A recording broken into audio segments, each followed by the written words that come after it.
ఓం శ్రీ సాయిరామ్. నేను 1989లో ఆ రోజే మొట్టమొదట బాబా గారిని చూడటం అనేటువంటిది జరిగింది.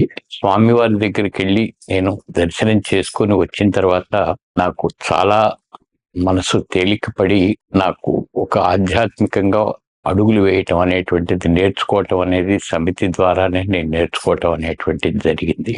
సమితిలో చాలా మంది సభ్యులు అందరూ పాదుకోత్సవం జరుగుతుందని చెప్పేసి వెండి పాదుకలు తదితర పాదుకలన్నీ తీసుకెళ్తున్నటువంటి రోజుల్లో పాదుకలు తీసుకుపోవాలనేటువంటి కోరిక నాకు తెలిసిన నా మిత్రుడితో జట్రేకితో వాళ్ళ పాదుకలు ఎట్లా ఉన్నాయో నమూనా పాదుకలు నేను కొయ్య పాదుకలు చేయించుకొని నేను నల్లటి ఆకారంలో ఉన్నటువంటి జట్రేకు పాదుకలను తీసుకొని వెళ్ళి ఆ పాదుకోత్సవాల్లో పాల్గొన్నాను. భయపడుతూ వెళ్ళాను. అందరూ వెండి పాదుకలు తీసుకెళ్తున్నారు, నేను చెక్క పాదుకలు తీసుకెళ్తున్నానే, స్వామి ఏమంటారో ఏమిటో అని భయపడ్డాను.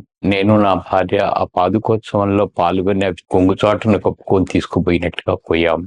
స్వామివారు వస్తూ అన్నిటినీ ఆశీర్వదించుతూ వచ్చి నా దగ్గరికి నిలబడి ప్రత్యేకంగా నా పాదుకలను చూస్తూ, నా కళ్ళల్లోకి చూస్తూ, వెళ్తూ ఉన్నటువంటి వాళ్ళని ఒక్క 2 సెకండ్లు ఆపి మరీ నా పాదుకలను చూసి ఆశీర్వదించి నా కళ్ళల్లోకి చూసి ఆ అనుభవం అనేటువంటిది ఇప్పటికీ కూడా ఆ యొక్క చూపుని అది నేను మర్చిపోలేకున్నాను.